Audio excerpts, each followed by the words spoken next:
is more than just sales and marketing.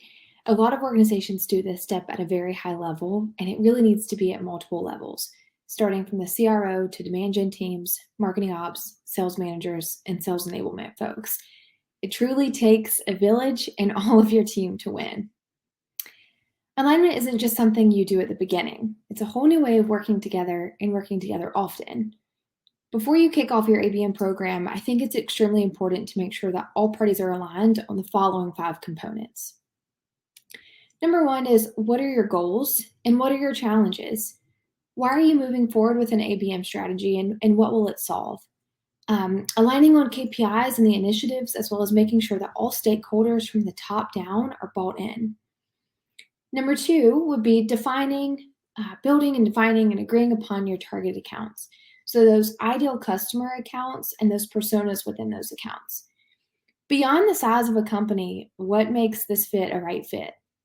Make sure that the criteria is specific, and both sales and marketing need to be bought in on why that organization is part of your target market.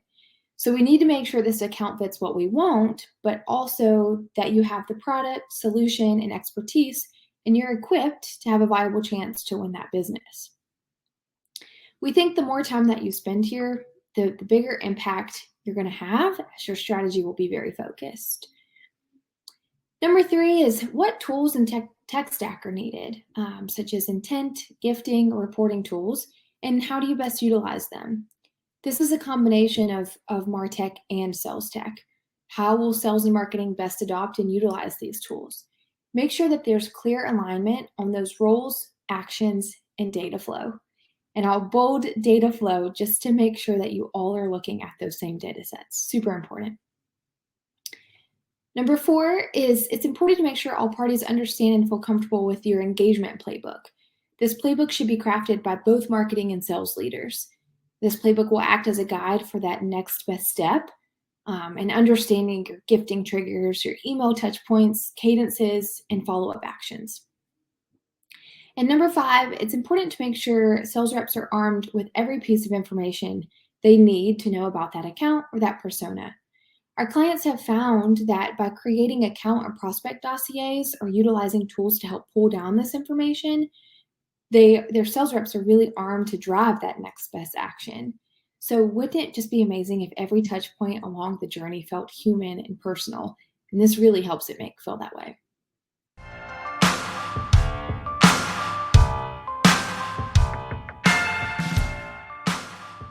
This is also a great question. So to make sure alignment is continuous and successful, we've seen great success with clients setting up a regular cadence of meetings with the marketing and the sales team. An interesting approach, which we've seen work really well, is to meet with a cohort of reps. One-on-ones are also very important, but if you're phasing out your ABM program, think of phasing it out in a class structure. Start with a small group of sales reps that are in a cohort. This phased approach will allow you to showcase momentum early and allow you to drive further success for those future classes. Furthermore, during those regular cadence meetings, we really suggest to make sure that the playbook is being followed and optimized, and apply this playbook in your coaching sessions. Do your reps have any questions on how to best utilize the playbook? Is something in the playbook not working that you need to take and have feedback on? Number 2 would be, allow your sales reps to bring challenges and successes to the table so other reps can learn from their wins and their losses. It's extremely important to have this kind of roundtable conversation where sales reps are telling what really is working, whether that's a gifting strategy, and maybe didn't work so well, so others can take that and learn from it. Also, I'd recommend to show outcomes and progress and to make sure all of your stakeholders are reviewing and measuring the progress against that same data set. Looking at the same set of reports is super important. So during this video, I've talked about the important steps of alignment and why it's so important to make sure that all of your stakeholders are aligned before you dive into your ABM strategy. If you have any questions, please don't hesitate to reach out to Ellen at ironhorse.io.